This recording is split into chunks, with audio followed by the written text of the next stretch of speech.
Fala, descomplicados! Hoje é domingo, 9 de junho de 2019. Estamos aí iniciando com o panorama de abertura de mercado de Forex. Agora vamos voltar com os vídeos, vamos ter horários. Semana passada não deu para publicar, eu fiquei bem chateado, teve muita coisa legal aí falada no panorama. Então, vamos tentar ser mais fiel aí. Vamos lá, antes de mais nada, vamos dar uma passada aí no calendário da semana de notícias. Começamos hoje aí com o Japão, PIB trimestral, às 8h50, né? 20h50. Na segunda-feira, temos feriado na Alemanha, que é feriado de Pentecostes. É feriado também na Suíça e é feriado na Austrália. Então, deve dar uma segurada bacana aí no euro, no dólar australiano e no franco suíço. De notícias para segunda-feira, 5h30 da manhã, tem o PIB anual da Inglaterra. Muita atenção nisso aí, tá? Para quem opera o Libra dólar, como eu opero. São três touros e é o PIB anual, então tem coisa interessante aí. Tem a variação trimestral do PIB mensal da Inglaterra também no mesmo horário. Então, 5h30 tá bem recheado ali para a Inglaterra, tá, pessoal? 11 horas tem ofertas de emprego de abril, lá dos Estados Unidos. E encerramos a nossa segunda aí com notícias relevantes. Aí tem variação no número de desempregados, 5h30 da manhã na terça, da Inglaterra. Também tem o rendimento semanal médio da Inglaterra. E, irrelevante, temos só isso aí na terça-feira. Esses horários, pessoal, pode mudar. Eu consulto todos pela Invest. Geralmente, esses horários dessas notícias podem variar um pouquinho. Não muita coisa, mas podem variar. Então, não vou deixar de consultar isso, não. Quarta-feira tem discurso do presidente do BCE lá da Europa, às 5h15 da manhã, o Draghi. E depois tem o IPC, o núcleo mensal de maio dos Estados Unidos, às 9h30 da manhã, isso na quarta. Já na quinta-feira, a gente tem 4h30, avaliação da política monetária do Franco Suíço, na Suíça, e a coletiva de imprensa do Banco da Suíça. Isso aí é muito importante para todos os bancos mundiais, tá? E vou dar uma continuada aqui. 11 horas da noite de quinta, tem a produção industrial anual da China. Então, vamos ver se dá uma segurada aí nessa guerra econômica com os Estados Unidos. Já na sexta-feira nossa tá. Só tem núcleos de venda no varejo, 9h30 da manhã nos Estados Unidos. E talvez seja a única coisa relevante aí na sexta-feira para esta semana. Vamos dar uma passada agora na leitura gráfica. Se vocês assistiram aí o panorama de fechamento, vão ver que eu tinha comentado sobre uma ponta vendedora aí do euro-dólar. A gente vai começar com ele. Ele encontrou uma região aí de resistência, tentou uma vez, tentou outra vez, até que por fim ele rompeu e tem continuado um pullback. Acredito que por força desse rompimento, desse movimento, deve ter continuidade, tá? Então a gente pode até buscar oportunidade de compras aí, talvez seja uma semana aí de alta do euro-dólar, enfraquecimento um pouquinho aí do dólar americano, depois de um mês de maio com muita força. Talvez a gente pode ter aí uma semaninha de alta, então vamos ficar atento nesses movimentos. O mais engraçado dessa situação é que a gente está talvez com alvos bem longos, talvez não, estamos com alvos bem longos. Dá para buscar alvos aí com muito espaço, então vamos ficar atento para essa semana. Se por acaso a gente voltar, se esse preço voltar para dentro dessa região do range, talvez aí a gente encerre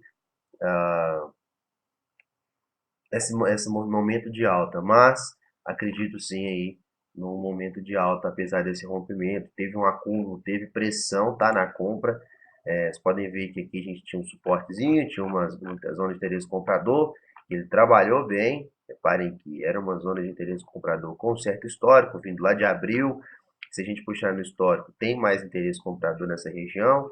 Ele buscou alta de novo, trabalhou de novo na zona de interesse comprador, até que ele achou a resistência, e nessa resistência acumulou pressão, o preço não foi forte o suficiente para trazer para baixo, a gente teve uma pequena armadilha aí nesse topo duplo, acumulou-se mais compras e veio a fazer o rompimento aí no final da sexta-feira. Então eu acredito ainda nessa continuidade desse movimento de alta. Então vamos ficar atento. A leitura do euro-dólar essa semana está bem simples. Para o Libra-dólar, eu acredito talvez na mesma situação, porém eu ainda não estou confiante nesse rompimento. Talvez eu esperaria um rompimento com mais contundência. Reparem que a gente veio de um canal largo, compradores e vendedores aí trabalhando, conseguindo trabalhar bem. A gente encontrou uma resistência, a mesma coisa do euro-dólar. Tivemos aí uma ponta vendedora, né, uma região de interesse vendedor. Porém, depois de um maio bem baixa, sell remain go away. E tivemos um acúmulo nessa região de compra, nessa região de venda. Então os compradores resolveram trabalhar aí na região de venda. A gente teve um rompimento, porém esse rompimento logo devolveu para a nossa região lateral. Ainda acredito que isso aqui ainda seja um movimento lateral, não acredito que isso ainda seja um rompimento. Talvez, se eu fosse comprar algo, compraria acima aí do 1,27,620.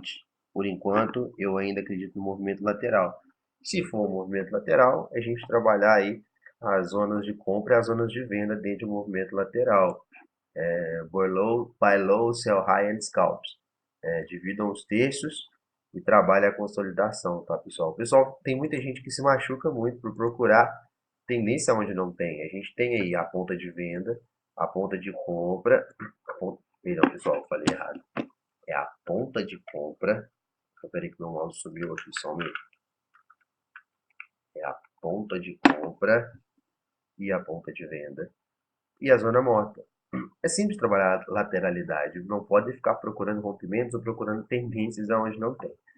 Acredito aí que ainda pode voltar, pode tentar testar essa zona morta da lateralidade, mas caso venha acontecer o rompimento, é simples, é trabalhar ele, mas trabalhar com continuidade. Talvez até esperar um pullback seria uma coisa interessante. Mas aí você vai estar acreditando em valorização para o euro-dólar e não para o libra-dólar? Exatamente. São pares diferentes. Apesar dos dois ter o dólar na cotação, cada par manifesta de uma forma diferente, cada um valoriza de uma forma diferente. E a gente não entende, não sabe ainda fazer essa leitura macro, é difícil de explicar isso aqui. Então pode fortalecer para um, enfraquecer o outro, ou ficar confuso em outro. Então vamos ficar atento. Trabalharia compras talvez só acima dessa região, e caso volte a trabalhar dentro da lateralidade, vende na resistência, compra no suporte, considere saídas rápidas mesmo, sendo em gráfico de 1 hora, 1 barra, 2 barrinhas, e se for segurar, compra abaixo, venda em cima, e tem estômago suficiente talvez para adicionar mais lotes quando ele parar na zona morta e voltar na sua entrada. No mais é isso que eu tenho para falar para o Libra Dólar. Dólar com iene japonês, seguimos aí com o movimento lateral para essa semana. Eu ainda não aposto em rompimentos. Começo a ver talvez pressões de compra nas pontas vendedoras. Como eu consigo ver isso? Simplesmente pelo acúmulo, pelo volume de barras acima da média de preços. Tá? Aqui nós temos a média exponencial de 20 períodos. Eu uso ela para alguns parâmetros, principalmente para enxergar lateralidades e força de tendência. Reparem que o número de barras formado acima da média de preço de 20 períodos é maior do que o que tem abaixo. Ainda a gente tem alguns gaps, né, acima dessa média de preço. Então começa a formar-se acúmulo. Isso quer dizer o quê? Que a gente tem pressão compradora dentro da região de vendedora, dentro da ponta vendedora da lateralidade. Mas ainda assim não aposto em rompimentos enquanto não romper. Mas se fosse para escolher um lado para o rompimento, eu escolheria o lado da alta, justamente por esse número de pressão. Vamos aguardar aí, vamos ter paciência e esperar esse rompimento aí acontecer. Caso contrário, mesma situação, compra baixa, vende alta e dentro da lateralidade considere saídas em scalps. Já o euro com o dólar australiano, a gente está num caso bem legal. Tivemos um rompimento de uma região lateral aí dessa semana. Posso até traçar aqui uma pequena linha. O mouse está travando muito, não estou entendendo. Perdão, pessoal. Vamos lá. Olha aqui. A gente tem uma ponta vendedora, onde a gente tem um pequeno rompimento já com o pullback. Se a gente quiser tirar os espaços, a gente ainda tem uma região um pouco mais baixa aí desse movimento. Mas eu não acredito que esse movimento de rompimento seja um movimento muito contundente. Pare que a gente ainda teve um rompimento, mas bem tímido. Né? Então pode ser que a gente ainda trabalhe essa lateralidade, essa zona lateral, que foi bem feia essa semana, foi bem difícil de operar essa semana para esse par. A leitura que eu faço então desse movimento é: aguardem pelo menos formações de barras mais claras, né? A gente tem aqui poucas barras que mostram alguma coisa, poucas barras de tendência. Reparem, tem muita sombra no movimento, muito doji. Eu já não gosto muito disso. Enquanto a gente não tiver pelo menos uma formação de tendência nesse movimento, vamos aguardar. Talvez se voltar esse rompimento a gente pode pensar em compra, sim, mas ainda eu acredito nesse movimento muito fraco. A gente se encontra aí numa ponta vendedora, mas começa a mostrar um acúmulo, né? Tá vendo que tem aqui, se a gente for tirar o zoom e ver a leitura maior, a gente tem um acúmulo de compras dentro da zona de venda. Então essa venda não foi tão forte quanto as outras que fizemos aí no histórico do gráfico. Então, talvez esse acúmulo aí pode indicar um rompimento, talvez para continuar subindo. Esse parque já está bem caro, né? O Maia dele foi bem interessante em relação aos outros que caíram bem. Esse aqui subiu bem. Então vamos aguardar aí uma formação pelo menos de umas barras mais claras para a gente pensar em fazer compras. Beleza, pessoal, no mais é isso. Muito obrigado. Não deixe de compartilhar, de dar seu like, de deixar comentários. E qualquer novidade, vamos postando por aqui. Não deixe de participar do nosso grupo Telegram. Siga-nos no Instagram também. Os links estão aqui embaixo. E no mais é isso. Valeu, forte abraço para todo mundo. Boa semana. Valeu.